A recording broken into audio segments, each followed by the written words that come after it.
બોલો સતગુરુદેવની,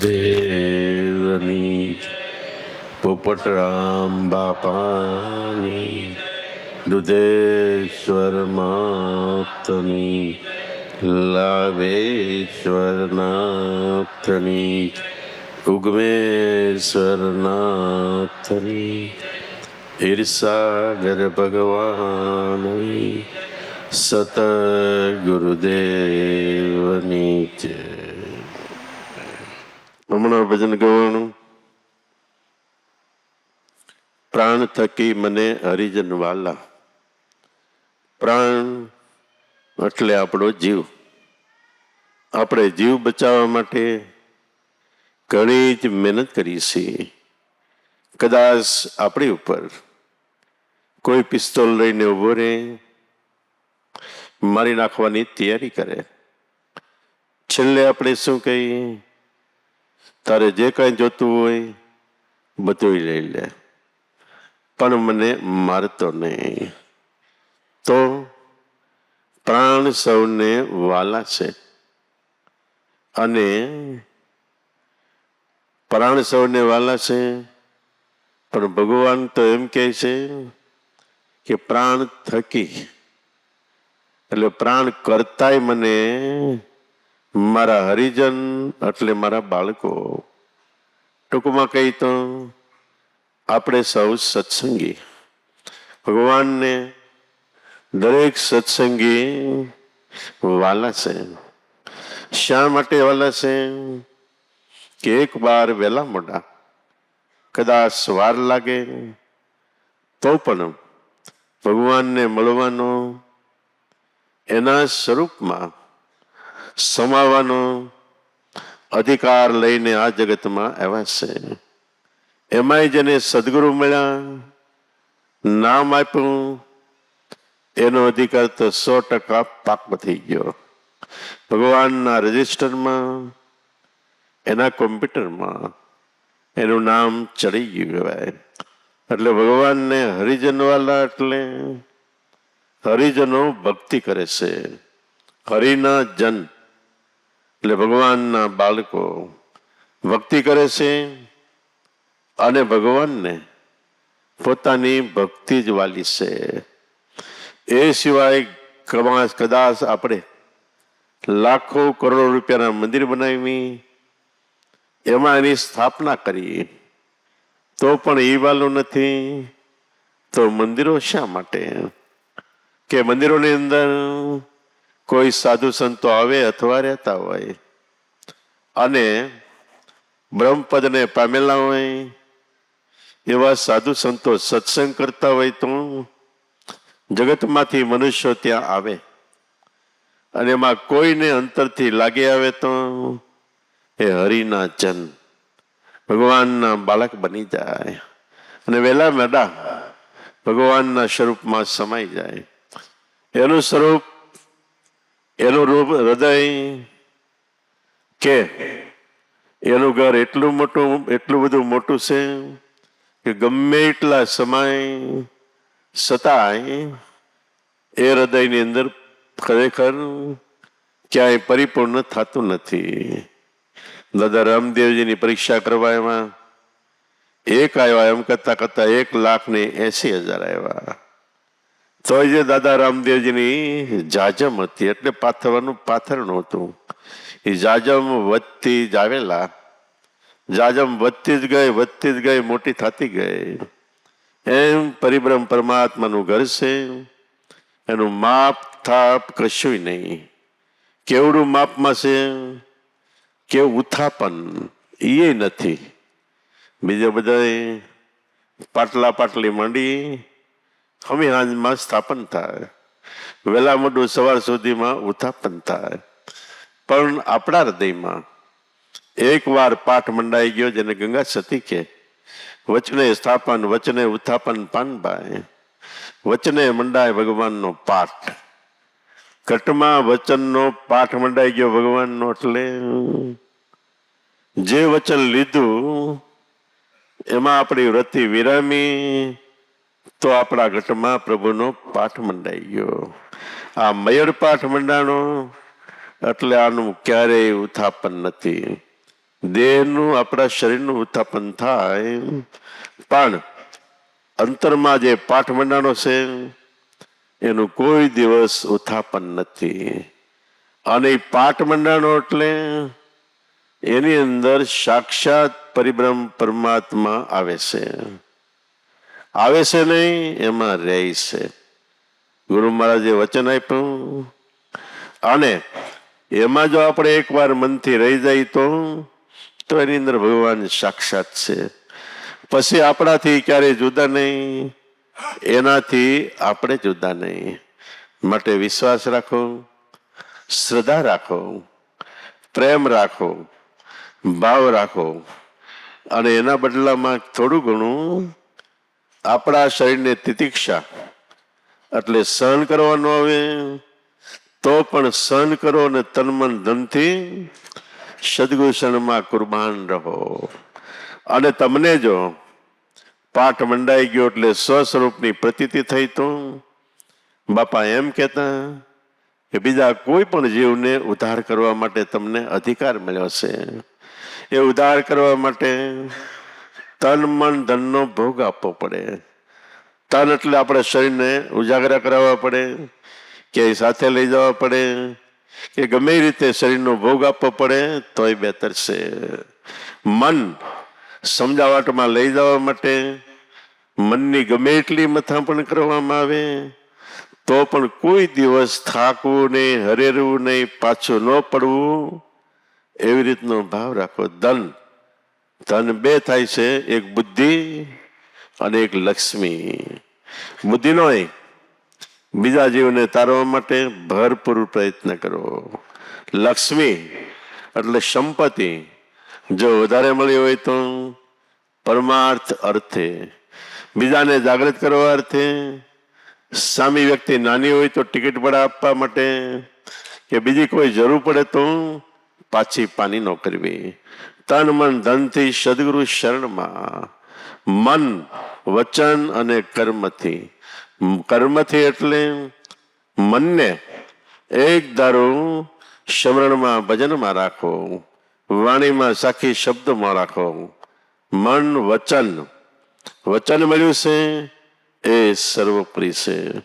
એનું સ્મરણમાં મન રાખો તો વચન વિવેકી મંડ હે, વચને ભર્યા પ્રકાશ.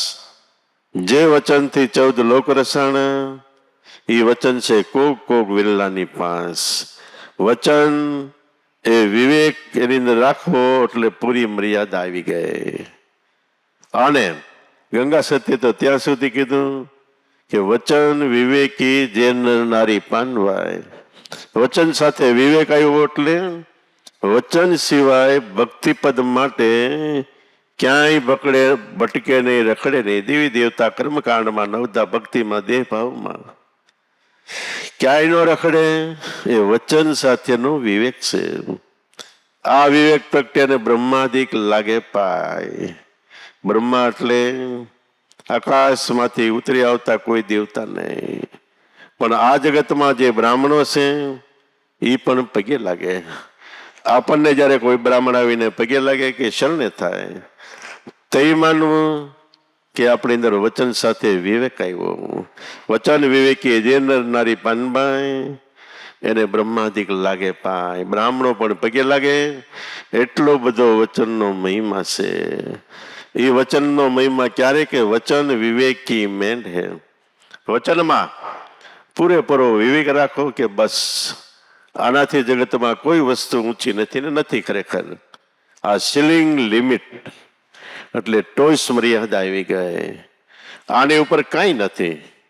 ટોચ મર્યાદા એટલે ઊંચામાં ઊંચું શિખર હોય, એની ઉપર કાંઈ નથી. છે આકાશ. આકાશ છે એટલે આપણું સ્વરૂપ એ આકાશ છે. આકાશનું ક્યારેય માપ થાપ કાંઈ નથી.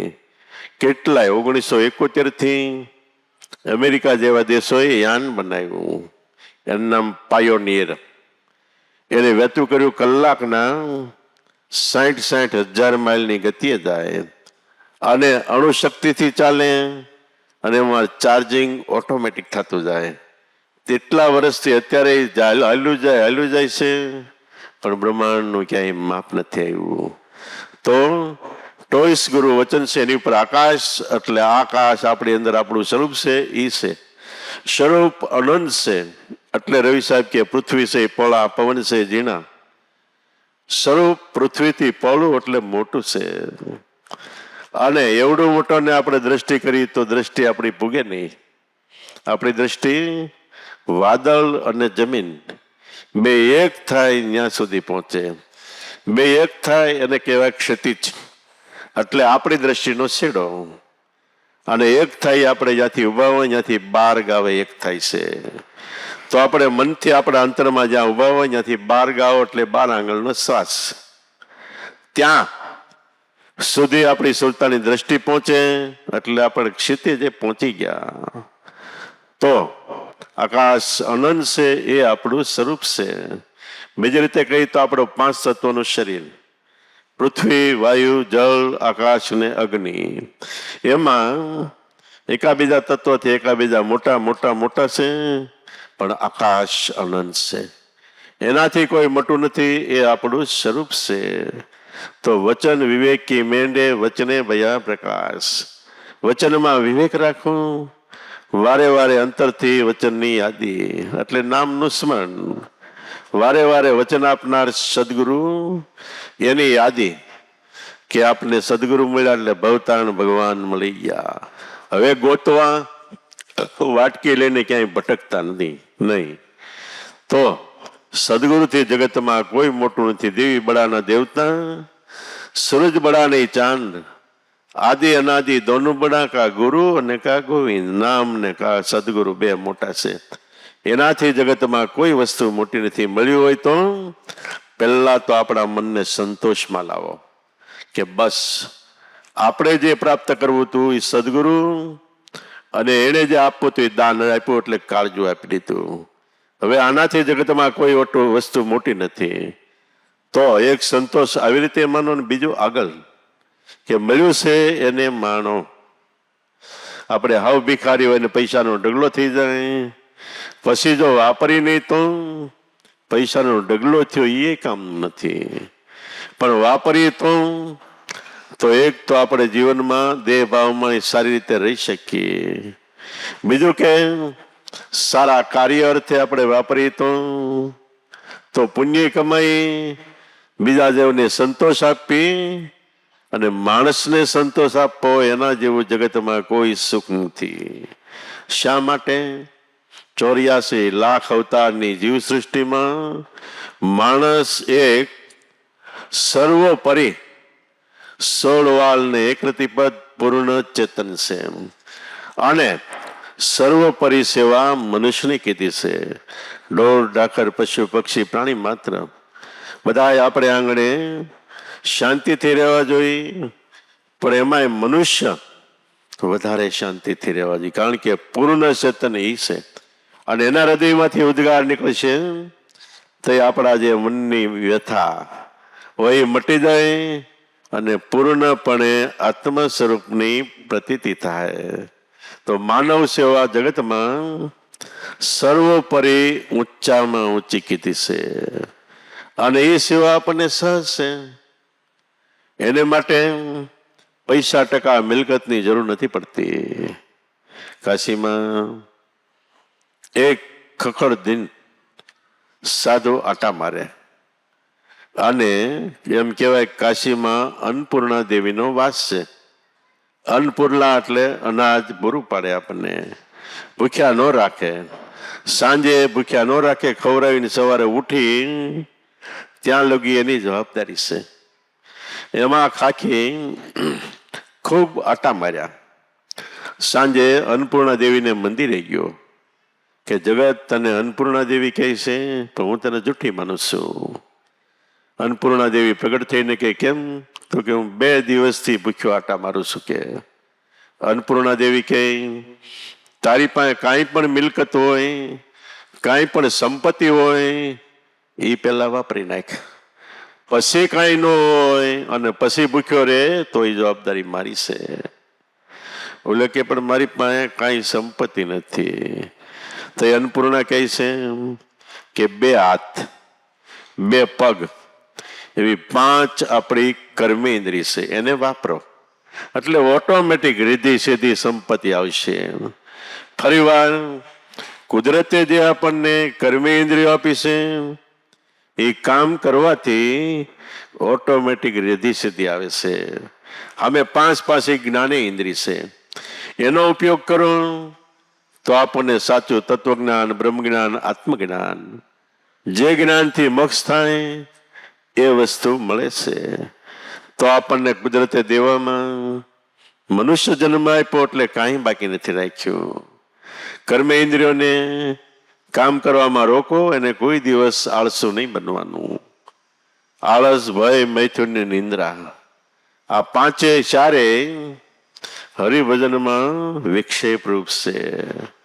પણ એનો ત્યાગ કરો તો ધીમે ધીમે શ્રમ મહેનતથી, કૃષ્ણ ભગવાને ગીતામાં કીધું કે પુરુષાર્થ કરવો એ એક ભક્તિનું સ્વરૂપ છે, પણ પ્રબળ પુરુષાર્થ, જોરદાર પુરુષાર્થ કરીને આપણે જે સદગુરુ દાતા કે એમાં ધ્યાન આપો, એમાં આળસ નહીં સેવવી, તો ખરેખર ભગવાન ખોવાઈ નથી ગયો. અને શરીરને જોતા સુખો પણ ભગવાન ઈશ્વર આપે છે. તો વચન વિવેક કી મેંડે, આ બધો વિવેક છે. તો અંતરમાં વચને ભયો પ્રકાશ, અંતરમાં વચનથી પ્રકાશ થાય એટલે દીવો, કાકડો કે એવું કાંઈ હલકતું નથી. એ પ્રકાશ નથી તો આપણે બળી જાય. અને આટકોટની અંદર સતી લોયણી થયા, લાખાને સમજાવતા સમજાવતા ઘણું સમજાવે છે. એમાં એક દિવસ લાખો ક્યાંક બહાર ગયેલો, સત્સંગ સભામાં સાંભળી ગયેલો કે વચનની સાધના કરતા કરતા પ્રકાશ થાય, જ્યોત જાગે. એ મનમાં રાખ્યું અને સતી લોયણને કે વચનની અંદરથી જ્યોત પ્રગટે, મને ક્યારે જ્યોત થાય? સતી લોયણ કે સાંભળ લાખા, કદાચ જ્યોત થાય એટલે કાકડો કે દીવો થાય, પણ પવનનો ઝપાટો આવશે એટલે જ્યોત થરી જાય. એટલે લોહીને એક વાણી બનાવી, એમાં કીધું કે જીરે લાખા, જ્યોત ઓળંગીને તમે આગા ચાલો. જ્યોત ઓળંગીને એટલે એની કોઈ ઈચ્છા જ, નામ મળ્યા પછી સમરણ વજનમાં આ જાણી લેવું, આ જોઈ લેવું, આ સાંભળી લેવું, એવી કોઈ ઈચ્છા નહીં. એટલે જ્યોતથી આપણે આગળ આવી ગયા. તો જેનાથી જ્યોત થાય છે એ નૂર, દિવેલ, શક્તિ આપણી અંદર ભરપૂર છે. જ્યોતની પણ જરૂર નથી પડતી. એટલે શિવજી પાર્વતીને કે જ્યોતિ વચનમાં જ્યોતિ કાયા, વચન પોતે જ જ્યોતિ રૂપ છે. એમાંથી દીવો થાય, કાકડો થાય, એવી ઈચ્છા રાખોમાં. વચનનું સ્મરણ કરો એટલે દીવામાં જેમ દિવેલ પુરાય એ આપણી અંદર પરિબ્રહ્મ પરમાત્માનું નૂર તેજની પુરવણી થાય. સતી દ્રૌપદીના ભગવાને ચીર પૂર્યા. શિર પૂર્યા એટલે હાડિયું નથી પૂરી, પણ શિર એટલે આધ્યાત્મિક શક્તિ. જ્યારે કસોટી આવવા માંડી, પાંડવો જુગારમાં હારી ગયા, તઈ દ્રૌપદીનું મન અસ્તવ્યસ્ત થવા માંડ્યું. અને ભજન કરવાની જે શક્તિ છે, સમરણ શક્તિ, બધું અટકી ગયું. અને એ વખતે કૌરવો મીડા મેણા મારો, કાં ભક્તિ કરતા હતા, નામ છે ને તેમ છે ને, હાજર વાંધા થઈ તાવ આવે એટલે કે કેમ મટે નહીં. આપણે અત્યારે સમાજમાં આપણે સત્સંગીમાં હોતા એ કે આ દુઃખ આવ્યું ને કેમ દુઃખમાંથી ન નીકળી જાય. મેણા ટોણા મારવા માંડ્યા એટલે આબરૂ લૂંટવા માંડ્યા. આપણી કેટલીક ધીરજ રહી છે, આપણને કેટલી સહન શક્તિ છે, એ બધા લૂંટવા માંડ્યા. તઈ ભગવાને આવીને ચીર પૂર્યા એટલે ભક્તિ કરવાની શક્તિ અંતરમાં પૂરી. શક્તિ પૂરી એટલે સદગુરુ એણે આપેલ નામમાં વિશ્વાસ દ્રઢ થયો, પરિપૂર્ણ શ્રદ્ધા બેઠી. બસ આ એક જ કિનારો છેડો છે. અને એમાં કુદરતી પ્રેમ પ્રગટ્યો. પ્રેમ પ્રગટ્યો ત્યારે તો સાક્ષાત કૃષ્ણ એટલે આપણો આત્મા અંતરમાં પ્રાગટ્ય થયો. ક્યાં થયો? અંતરિક્ષમાં. ઉપરથી શિર પૂરે છે તો આપણી અંદર ટોચ છે, સદગુરુ શિખર છે. ગિરનારમાં જાઓ 4, 5 કે 100 કે 7 ટૂંક છે, પણ સૌથી ઊંચી ટૂંક કઈ છે? ગુરુ શિખર ગુરુ ટૂંક છે. એમ આ જગત રૂપી દેહ રૂપી ગિરનારની અંદર ગમે ત્યાં આટા મારો, નાના મોટા કદાચ અનુભવ થાય, એ બધી ટૂંકો છે, સ્થાનો છે અને લેવલ કક્ષા છે. પણ સૌથી ઊંચી ટૂંક કઈ? ગુરુ શિખર છે, ગુરુ દત્તાત્રેયનું શિખર. દત્ત વત્તા આત્રેય, ત્રણેય ગુણ રજોગુણ સમોગુણ સત્વગુણ ભેગા થાય એ નિર્ગુણ બ્રહ્મ ગુરુમાનું સ્વરૂપ, એ જ ગુરુ દત્તાત્રેય છે. ફરી વાર, રજોગુણ તમોગુણ ને સત્વગુણ, બ્રહ્મા વિષ્ણુ ને મહેશ ત્રણેયનું એક સાથે અવતરણ થયું, જન્મ થયો, એ દત્તાત્રેય. અને એની અંદર ગુરુમાનું નિર્ગુણ નિરાકાર સ્વરૂપ વચન છે. એ વચનની વાત કરતા દત્તાત્રેય કે આમાં ઓમ ઊંચા સ્થળે સોમ સામા મળે. આ છે નિર્ધર્મ નિશાન. આ શાનમાં જે કોઈ માળા ફેરવે એના ઘટ ભીતર થાય અંજવાળા. આની અંદર અંજવાળું થાય. અંજવાળું એટલે ફરીવાર નહીં માનતા કાકડો થાય, એ તો બાળી દે. અભિમાન આવે એટલે એ કાકડો બધો બળી ગયો. પણ ઘટ ભીતર થાય અંજવાળા. આ જાપ ગુરુ દત્તાત્રેય જોપા અને એમ કે જોગી જુગો જુગ અમર રહ્યા.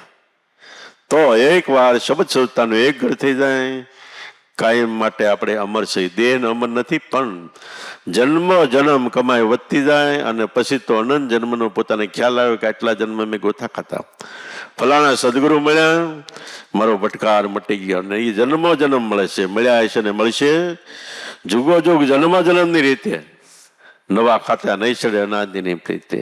તો એવી રીતે વચન વિવેકી મેંડે વચને ભર્યા પ્રકાશ, જે વચનથી 14 લોક રસાણા. બારે 14 લોક છે, નજીકમાં આવો તો આપણા ઘટમાં પણ 14 લોક છે. અને જે લોકનું ભાગવત કે મહાભારત જેવામાં વર્ણન છે એ પ્રમાણે જ આપણી અંદર એ લોક બધા કામ કરે છે. પણ એ એકેય લોકની કોઈ દી કોઈ ઈચ્છા ન રાખવી, કારણ કે બધા લોકોમાં ભૌતિક સુખ, શરીર સુખ, ઇન્દ્રિય સુખ વાલા છે. અને એ સુખમાં પડશો એટલે લોક શું કહેવાય? લોક એટલે તાળો. સ્વરૂપ અનુસંધાનમાં જવા માટે તાળું લાગી જાય. એટલે કોઈ જાતના ભૌતિક સુખ, લોકની, ઇન્દ્રલોક, બ્રહ્મલોક, સ્વર્ગલોક જે કાંઈ કહે એની ઈચ્છા નહીં રાખવાની. કેવળ પરિબ્રહ્મ પરમાત્મા સદગુરુ મળ્યા તો તારું શરણ સર્વોપરી છે. જન્મ જન્મ તારા શરણમાં રાખજે, બીજું અજ્ઞાન છો અબુધ છું, મને ખ્યાલ ન આવે. એવી ભાવનાથી સદગુરુ સેવો તો એ હાજર છે. પણ આપણા ઘટમાં એ વિચાર, જીવન, રહેણી કેણી બધા ચીર ઈ પૂરે છે. અને ચીર પૂરે તઈ કે સભા જોઈ રહે, એમ આપણી અંદર ચીર પૂરે તે જગત જોઈ રહે. પેલા આપણે ઉગમ ફૌજની સ્થાપના થઈ, અમે નાના નાના હતા. ગામમાં ક્યારેક નીકળી એટલે આમ આંગળી સિંધામણો કે જો ઓલા નીકળ્યા ઉગા પંથવાળા. અને નીકળી બાપાને એક વખત કીધું, બાપા આવડા બધા આમ કહી શકે? એ કે બાપા જો સાંભળો, કે એક બાબાને 12 ગામ જવાનું થયું અને પેલા એક એક બબે જોડે જ માંડ લુગડા હતા, અને ક્યાંક એવી જરૂર પડે તો જોડાય માગીને જતા. બહાર જવાનું થયું, એમાં સવણી ફાટલી હતી એટલે ઘરવાળાની કે હાંચી દે. તો એ લાઈટ નહોતી અને દીવા હતા, પણ દીવો એવો એમાં દીવેલ ઓછું પુરાણું છે એટલે ઝાખો ઝાખો પડે. ઘરવાળીએ માર્યું ઠીંગડું પાયજા સવણી ઉપર, પણ થીંગડું રાતું હતું એ દેખાણું નહીં. રાતું થીંગડું મારી દીધું. બાબા તો એ પહેરીને વહેલા નીકળ્યા, ગામ ગયા. ન્યાય બધા જોવે કેલા બોલા બાબાને રાતું થીંગડું, ઓલા બાબાને રાતું થીંગડું. ગામમાં આવ્યા, ગામમાં નીકળે એટલે બધા કે એ રાતો થીંગડા વાળો, એ રાતા થીંગડા વાળો. પછી 15 દિવસ થયા એટલે પછી એકાબીજા પાનને ગલે સોરે સોટે બેઠા હોય, બાબા નીકળ્યા. એકા જણો કે જો ઓલા રાતા થીંગડા, એ કે રહેવા દે ને એને સહેજ કે એમ. બાપા કે તમને આમ જગત કહે કે હવે એ કરે જ છે ભક્તિ, ક્યાંય હામું નહીં જોતા, જગત બોલે એને બોલવા દઈએ, આપણે આપણા હરિભજનમાં રહી. કે તો ખરેખર રાતું થીંગડું જગત ઠેકડી મસ્કરી કરે, પણ બાપા કે એ બધું મટી જાય. એક સમય આવશે ઠેકડી મસ્કરી કરવાવાળા તમારે શરણે આવશે. અત્યારે અમે જોઈ છીએ તો આપણે શરણે આવે અને એ ભક્તિપદની પણ માગણી કરે એવો સમય આવશે, એવો આવી ગયો છે. તો પેલા એમ કહેતા રોગા પણ નવો નીકળ્યો છે, આમ છે ને તેમ છે, આનું કેટલાક દી હાલશે જોઈ, કેટલાક દી હાલશે જોઈ, કેટલાક દી હાલશે. એ વાતો કરવાવાળાને 60 વર્ષ પહેલાં અમે સાંભળીએ છીએ, હજી હાલ્યું જ જાય છે, ક્યાંય છેડો જ નથી આવ્યો. એટલે આનો કોઈ દી છેડો નથી આવતો. જગત તો બે મુઠાળી બંબોઈ છે, જેમ લાગ આવે એમ બોલે. સારું થાય તો વખાણ કરે, નબળું થાય એટલે ટીકા કરે. બાપા એમ કહેતા ક્યારેક ક્યારેક કે આપણે બહુ લોભ કરી તે લોભ્યો છે, પૈસા વાપરી તે ઉડામ છે, બહુ બોલી તે ભખવખ્યો છે, અને ઓછું બોલી તે મૂંગો મર્યો છે. તો એને ન પુગાય. આપણે શું કરવાનું એ આપણે જોવાનું. આપણે વચન વિવેકી મેંડે વચને ભાઈ આપણે કહા, જે વચનથી 14 લોક રચાણા, આખી દુનિયા અનંત બ્રહ્માંડ રચાણા, એ વચન આપણી પાસે જેવા તેવા નથી. આપણે બેઠા છે ત્યાં એટલા જ નથી, બેઠા છે એટલા જ આપણે નથી. આખી દુનિયામાં અનંત બ્રહ્માંડમાં જ્યાં જાઓ ત્યાં બધે વચનનો અવાજ ચાલુ છે. એને કહેવાય ગેબી અવાજ, આકાશી અવાજ, આત્માનો અવાજ. આપણા અંતરમાં ગાજે છે અને બહારે ગાજે છે. જેને કબીર સાહેબ કે જાણો આ બહાર છે, જેના દર્શન આર પાર હોય, અંદર બાર બધીએ છે. એણે 14 લોક રચાણા એટલે અનંત બ્રહ્માંડો આપણો દેહ રચાણો. એ બધાનો કરતા હતા પરિબ્રહ્મ પરમાત્મા. એ આ દેહરૂપી મકાન બનાવીને પાછો રહેવાય એનો આમાં આવ્યો વાસ્તુ લઈને. વાસ્તુ એટલે પવનને હાજર કરીને એનો રહેવા આવ્યો છે. તો આપણાથી જુદો નથી, એનાથી આપણે જુદા નથી. એ આપણા અંતરમાં છે, આપણે એના અંતરમાં છે. પુંજારામ બાપા કહેતા કે આજે હું વાત કરું છું એ મારા ઘરની વાત છે ને તમારા ઘરની વાત છે. અને કદાચ તમે ઘણા જન્મથી છેતરાણા હોય તો એકવાર આ પુંજિયા પઠાણના બોલ ઉપર છેતરાઈ જાઓ, પછી તમે જોવો અંતરનો ખેલ. તો આની અંદર કદાચ જગત તરફથી ગમે અપવાદ આવે, કોઈ સંતોએ એની સામે જોયું જ નથી અને આપણે પણ નહીં જોવાનું. અપવાદો બધું દુઃખ સુખ બધું સહન કરીને પણ જગતમાં જે ભક્તિ કરી જાય એની જગતમાં બલિહારી છે. એના વૈકુંઠે વાગે વધામણા. ભગત જનમાને ધનશે ધન ધન જનેતાના દાયા. એના વૈકુંઠમાં વધામણા વાગે. એટલે એવી આપણી શ્રેષ્ઠ ભક્તિ મળી છે. એક સંતોષ માનો અને થોડું થોડું આમાં ધ્યાન આપો એટલે જીવન ધન્ય બેડો પાડશે. બોલો સતગુરુદેવની. પોપટરામ બાપાની, દુધેશ્વર માતની, લાવેશ્વર નાથની, ઉગમેશ્વર નાથની, ક્ષીરસાગર ભગવાનની, સતગુરુદેવની.